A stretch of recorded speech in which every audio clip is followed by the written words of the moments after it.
et bienvenue à Let's Talk by MLK Homme, l'émission qui s'adresse aux hommes croyants ou à ceux qui veulent le devenir et qui réfléchissent à ce qu'est la foi au XXIe siècle, la foi chrétienne. On a pour habitude de traiter des sujets qui sont originaux, mais aussi des sujets qui vont nous parler de la vie chrétienne très très pratique et concrète. Et donc pour faire cela aujourd'hui, j'ai avec moi deux amis. Je vais te laisser te présenter. Oui. C'est moi. Bonjour Stéphane, Oyono, Maria, Christelle. Vous avez déjà dû me voir dans l'émission Va dans ta chambre, du coup, de l'église MLK également. Et je suis content d'être avec vous. Je suis à l'église depuis ses débuts, très très content de pouvoir dire ça. Et voilà, je suis partie de l'équipe pastorale et je suis responsable du coup du groupe des ados. Voilà. Et alors ? Patrick, enchanté de vous retrouver encore, avec grand plaisir de partager tous ces sujets qui sont tellement importants pour nous dans la foi. Et je pense que c'est vraiment un super sujet aujourd'hui. Bon, on prend dans l'émission que les meilleurs. Hein. Stéphane, Patrick, on veut la meilleure qualité pour pouvoir vous parler. Et aujourd'hui, on va réfléchir à pourquoi est-ce que c'est important de lire la Bible.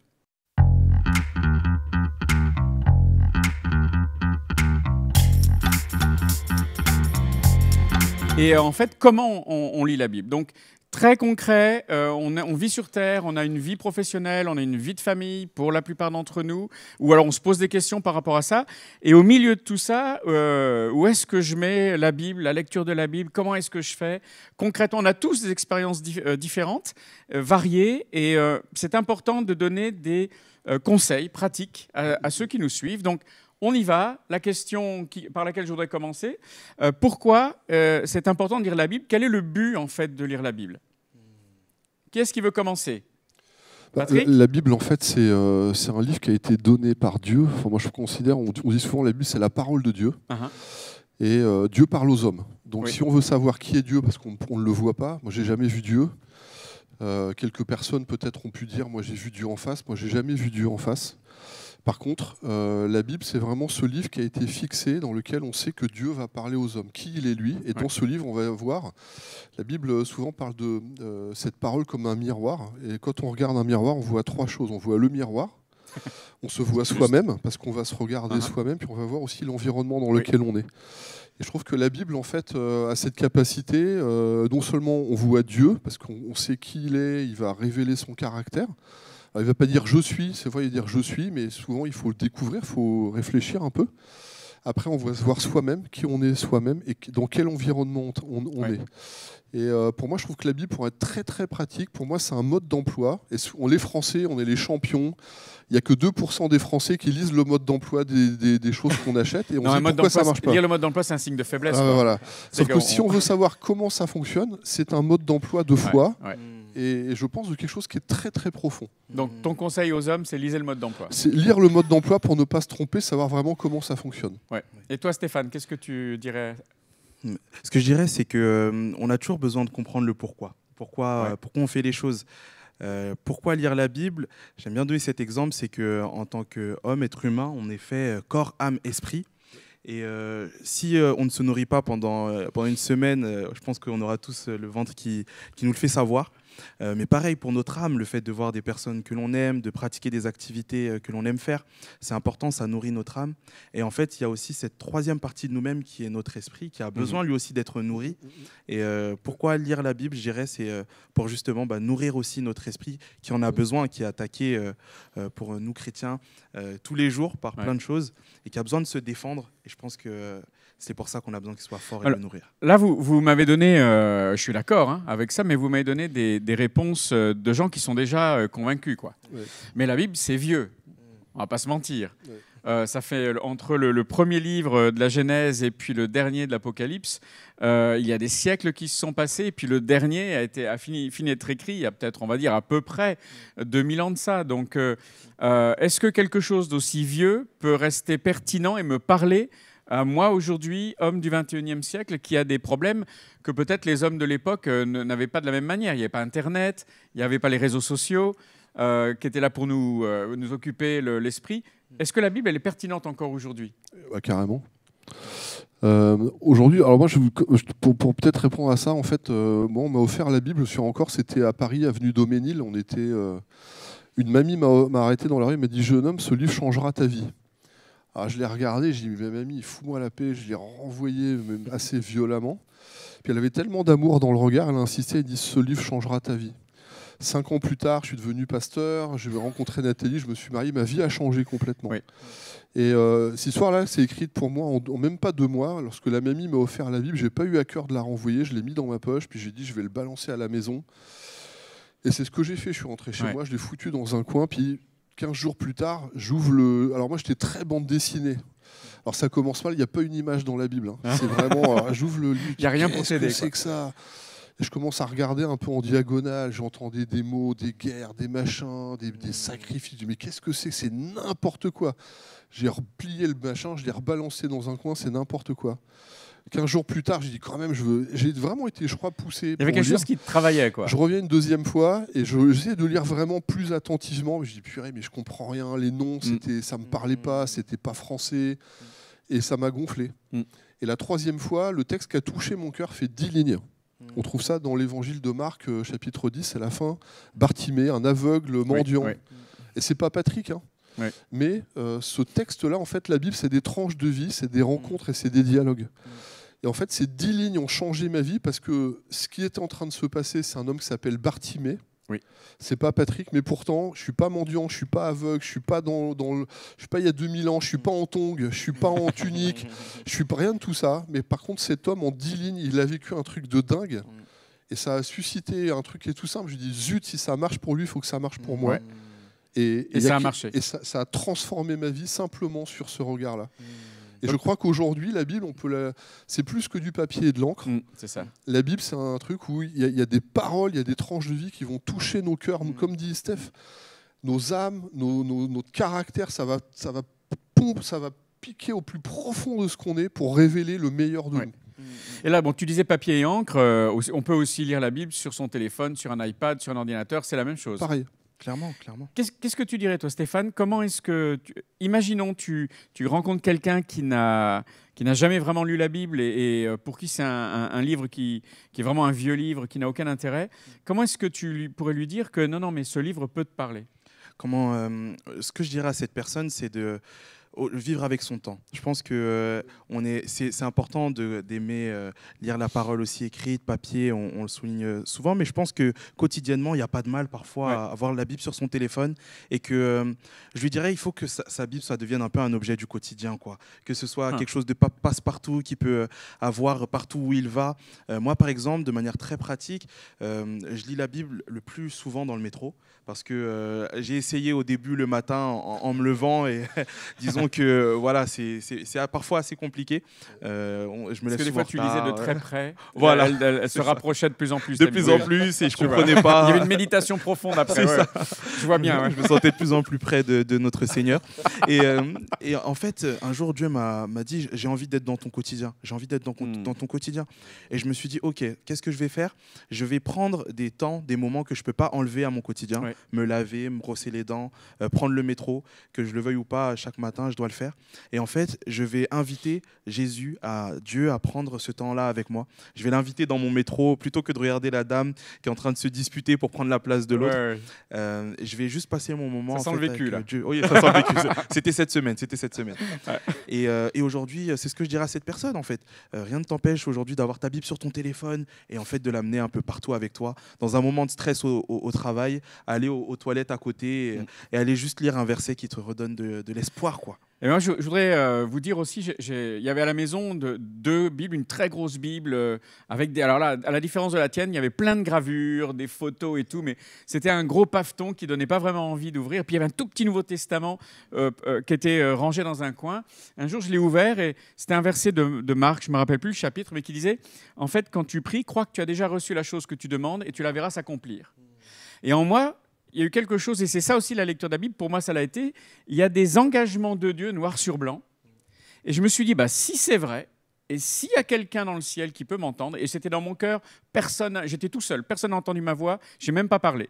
Eh bien, alors vous allez voir, c'était super spirituel. C'était ma première prière vraiment avec une attente de ma part. Il y avait un gars avec qui je devais faire du vélo cet après-midi-là, je n'avais pas envie de le voir. Je dis, si c'est vrai, qu'il ne vienne pas. J'ai refermé. C'était terminé. Et le temps passe et j'attends. Mettons 14 heures, il n'est pas là. l'heure du rendez-vous. 14h30, il n'est pas là. 15h, il n'est pas là. Et d'un seul coup, il y a eu une crainte qui est rentrée dans mon cœur. Et je me suis dit, quelqu'un m'a entendu, il y a quelqu'un, Dieu existe, Dieu est vrai. Et en fait, ce petit Nouveau Testament était moins impressionnant que la grosse Bible avec les gravures et tout. Il me semblait plus familier. Et ça a été le début de, en fait, Seigneur, tu m'as entendu, quoi. Donc, tu es vivant, donc je voudrais en savoir plus sur toi. Et ça a démarré là, quoi. Tu sais, moi, quand tu parles comme ça, je trouve ça génial. C'est en fait, c'est une mamie qui m'a offert cette Bible quand j'étais avenue Daumesnil. Et la première prière, donc, était si ça marche pour lui, il faut que ça marche pour moi. Ouais. Je dis purée, qu'est-ce qui m'arrive? En fait, je lisais les versets, donc en fait, je picorais pas, mais je voulais qu'il y ait quelque chose qui sorte, quoi. Et je voulais tester. Oui. Pour savoir si c'est digne de confiance, il faut tester. Donc, il faut parler, il faut échanger, puis il faut savoir si vraiment ça marche. Et en fait, un verset, je priais avec ça, je dis bon, si ça c'est vraiment la vérité, il faut que ça marche dans ma vie. Pof, ça marchait. Une fois, 2 fois, 3 fois, 4 fois, 10 fois. Puis au bout d'un moment, je dis c'est pas possible. Tout ce qui est écrit, ça peut quand même pas s'accomplir dans ta vie. Et en réalité, je me suis rendu compte qu'à chaque fois que je lisais un verset, et je me suis dit cette parole est la vérité. Et la vérité, quelle définition j'ai trouvée? La vérité, c'est ce qui est conforme à la réalité. Ouais. Ce qui est réel, c'est la vérité. C'est vraiment comme ça que c'est. Et je me suis rendu compte qu'à chaque fois que je lisais la Bible, il y avait une réalité dans ma vie qui apparaissait. Et du coup, j'ai dit, la Bible est vraie. Et du coup, en fait, après, ça a été vraiment pour moi comme un désir de dire, je veux savoir ce qui se passe, je veux tout lire. Alors, une dernière question peut-être à Stéphane, avant de passer à comment on fait concrètement pour lire ce livre qui peut être impressionnant parfois. Mais il y a un Ancien Testament et un Nouveau. Est-ce que les deux peuvent être utiles pour ma vie ou pas ? Bien sûr, il y a un Ancien Testament et il y a un Nouveau, et je pense que chacun a son utilité. Un Nouveau pour nous montrer en fait comment Jésus a vécu, oui. Comment il agissait. Et je pense que ce Nouveau, il est très intéressant parce qu'il nous montre une conduite à avoir pour nous en tant que chrétiens tous les jours. Et un Ancien aussi pour... moi, je le vis comme ça en tout cas, pour apprendre des erreurs des autres. Je pense que c'est pas faux, hein. Parfois, on peut être un exemple, on peut trouver dans des contre-exemples un exemple à suivre. Absolument. Ouais. Et je trouve que l'Ancien Testament est riche d'hommes et de femmes qui ont fait plein d'erreurs et qui nous permettent aujourd'hui de ne pas les reproduire. Et c'est en cela où, pour moi, l'Ancien Testament a toute son importance. Moi, je trouve que la Bible n'est pas un livre religieux, parce que justement, dans un livre religieux, on va essayer de cacher les erreurs des leaders, quoi, hein. Alors qu'en fait, le pauvre David, le roi David, il est connu pour les choses extraordinaires qu'il a vécues, la louange, l'adoration et l'intimité avec Dieu, mais aussi pour ses erreurs, quoi. Et il en a réalisé des grandes. Mais ça me le rend humain. Quelqu'un qui est trop parfait, j'arrive pas à m'identifier, quoi. Tu en penses quoi, toi aussi, Patrick ? Pour moi, la Bible, c'est vraiment un livre qui est pas comme les autres, hein. C'est-à-dire que c'est une telle accroche dans ma réalité que je trouve que cette Bible, elle donne de la valeur à ma vie en réalité. Oui. Et c'est pas un livre de morale avec t'as le droit, t'as pas le droit, goûte pas. C'est pas un livre d'interdit en réalité, c'est un livre qui va nous parler de comment vivre une vie la plus extraordinaire possible. Et je trouve fabuleux de voir qu'aujourd'hui, alors qu'on a l'impression que tout est découvert de tout. Alors il y a encore quelques petites choses, mais on va dans le ciel, on a des photos de tous les côtés, il n'y a pas un endroit où les hommes n'ont pas été, on dit mais qu'est-ce qu'il y a encore à découvrir ? Je trouve que la Bible aujourd'hui est capable de nous faire vivre des choses, une aventure de vie fabuleuse, et donne de la valeur à nos vies. La Bible, c'est la parole inspirée de Dieu, et on vous encourage donc à la lire et puis à la faire vôtre, hein. Mais maintenant, on fait comment ? Alors, je voudrais qu'on discute de deux choses. On va commencer par comment on fait pour la lire, puis peut-être on terminera ensuite par est-ce que ça peut s'étudier, et comment on pourrait l'étudier. Donc, on est plus dans l'aspect maintenant pratique, comment je la lis, et après, quand on aura fini, comment je l'étudie. Okay. Stéphane, comment est-ce que je lis la Bible ? Alors, comment est-ce que je lis la Bible ? Déjà, je dirais dans un endroit où tu es bien disposé. Comment va pas lire la Bible en pleine finale de Ligue des Champions ou ce serait perturbant. Ce serait trop perturbant, je pense. Vraiment, comment la lire très concrètement dans un endroit où tu es bien disposé. Comment la lire aussi, et je vais parler pour le coup de moi, pour ma part, j'ai eu tendance au début à lire la Bible, mais dans la quantité plutôt que dans la qualité. Donc en fait, à vouloir lire de longs textes, lire la Bible longtemps. Ça te donnait l'impression que c'était mieux? Ça me donnait l'impression que j'étais plus spirituel. Ça me donnait l'impression que... Et je pense qu'en tant qu'homme, c'est aussi ça le challenge parfois de se dire qu'il faut privilégier... En fait, c'est une course d'endurance. C'est pas un sprint. Et je pense que c'est pareil avec la Bible.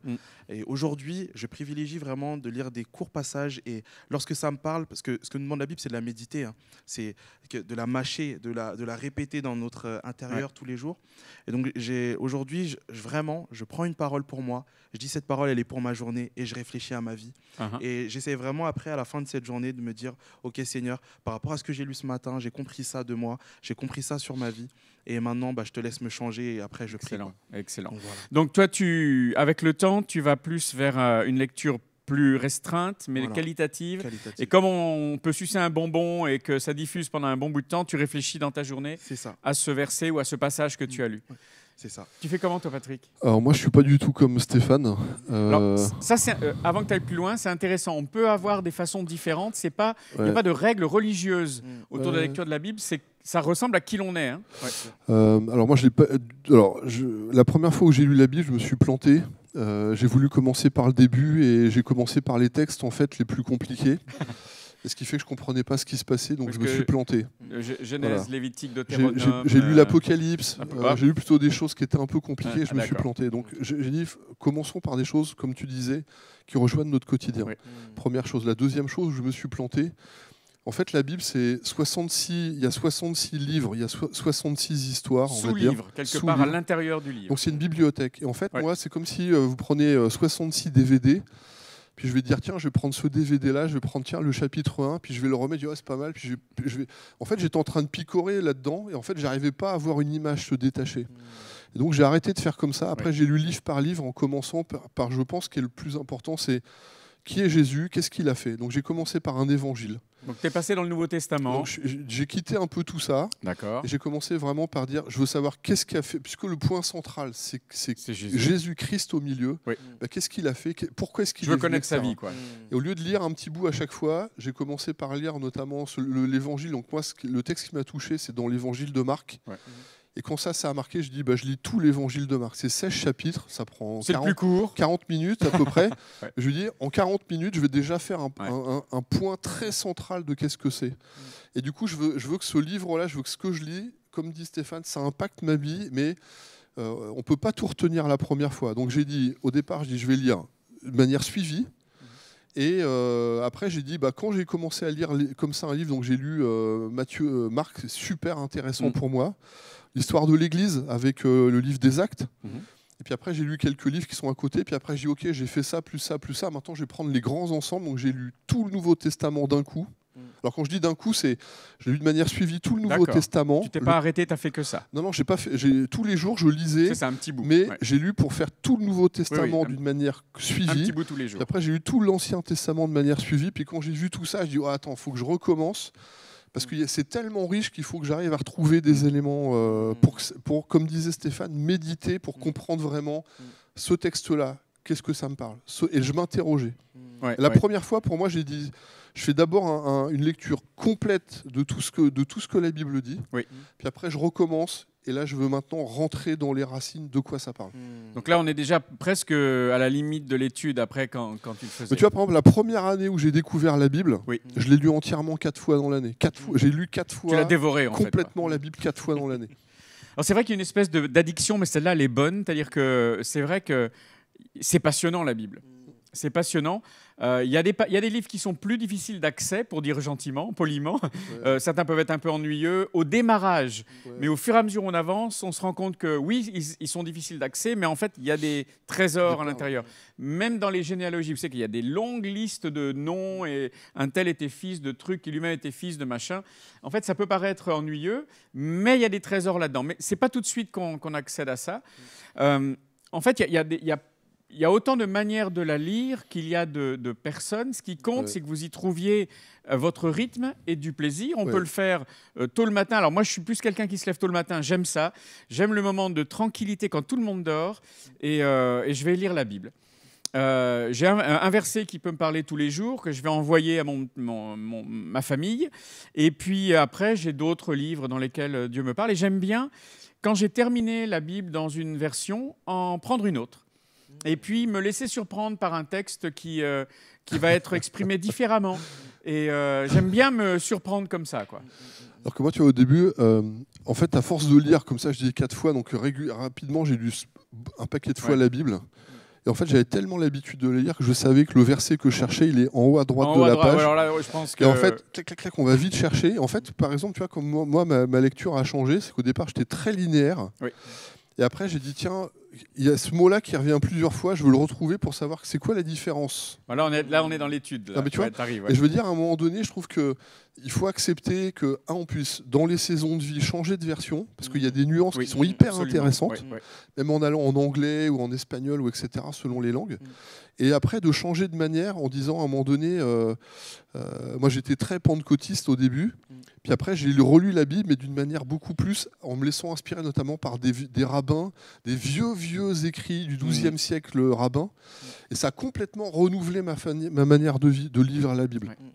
Et je pense qu'il faut accepter, au départ, il faut apprivoiser la lecture, et puis après, il faut, comme tu dis, il faut vraiment jouer avec ça, quoi.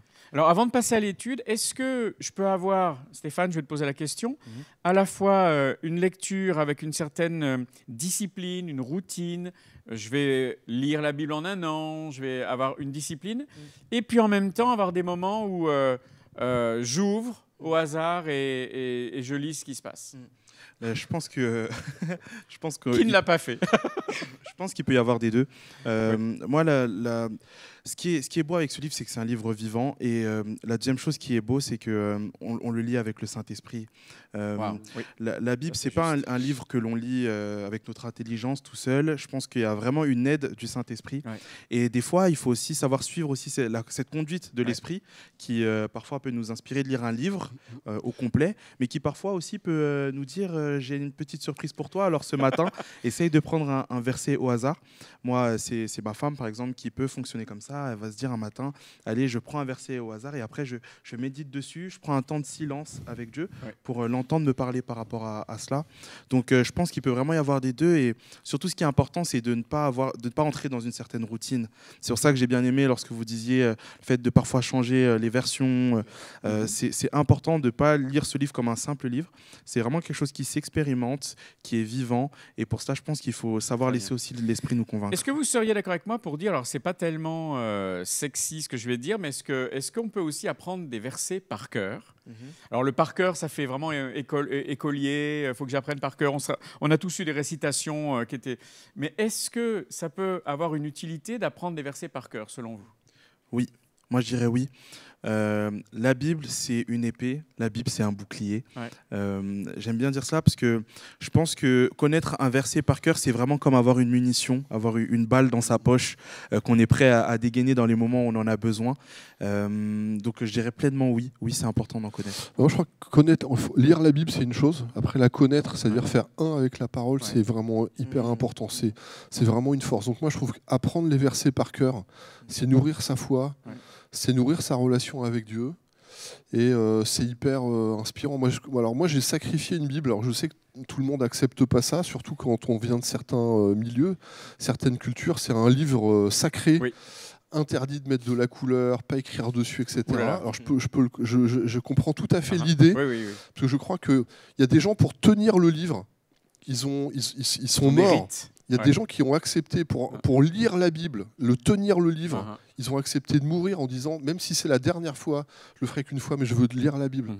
Donc moi, j'ai mis un code couleur. Donc quand c'était vraiment les versets les plus extraordinaires où Dieu parle, j'ai mis du rose, où j'ai mis, dès que c'était la gloire de Dieu, c'est du jaune. Dès que c'est des avertissements, c'est du orange, ou alors quand c'est des promesses, c'est du vert ou du bleu, ça dépendait comment c'est écrit. Et du coup, j'ai vu vraiment Dieu me parler au travers de ça, et j'ai appris les versets par cœur. Parce que je trouve que quand on connaît les choses et qu'on les mûrit, et qu'on les médite et qu'on les repasse, il y a une profondeur qui vient dessus qui fait que c'est extraordinaire. Moi, le psaume je crois qui est le plus connu, c'est le psaume 23, « L'Éternel est mon berger, je ne manquerai de rien ». Je crois que c'est un des psaumes les plus connus de tous les croyants. C'est le psaume du berger. Quand on le connaît par cœur, il n'y a pas un moment donné dans notre vie où ce psaume-là ne va pas nous parler. Et je crois que le connaître par cœur est hyper important. Donc c'est un petit peu l'opposé de j'ouvre ma Bible et puis Seigneur tu vas me parler en pointant un verset. Ça peut marcher au démarrage quand on est tout jeune converti. Moi je l'ai fait qu'une fois. Dieu nous fait grâce. Moi je l'ai fait qu'une fois dans ma vie et j'ai eu la trouille de recommencer parce que la seule fois où j'ai fait ça, Dieu m'a appelé à son service pour me dire tu vas me servir. Mais alors, donc Dieu peut parler de temps en temps accidentellement comme ça. Non, c'était vraiment. Non, mais c'était un vrai appel. Ah, mais clairement, c'était un rendez-vous que Dieu m'a donné. Voilà. Mais c'est pas la meilleure façon de dire la Bible. C'est pas la manière où moi je nourris ma foi. J'aime pas, avec mon expérience, aller picorer comme ça dans la Bible, ça me gêne. Dans mon caractère, je préfère m'asseoir et travailler. Alors en fait, ce qui est bon, et on va terminer par cela, c'est aussi donc une lecture quotidienne pour soi, pour notre âme. On l'a établi, Stéphane, tu l'as très bien développé. Et on termine par l'étude de la Bible. Alors c'est une autre étape, ça c'est sûr. On est toujours dans la nourriture de notre âme, mais là c'est plus structuré. Alors on peut étudier la Bible, on prend un livre, et on étudie tout le livre. On peut prendre un personnage biblique et on va étudier toute la vie de ce personnage dans l'Ancien Testament. Et puis des fois, ceux de l'Ancien Testament, on nous en parle dans le Nouveau.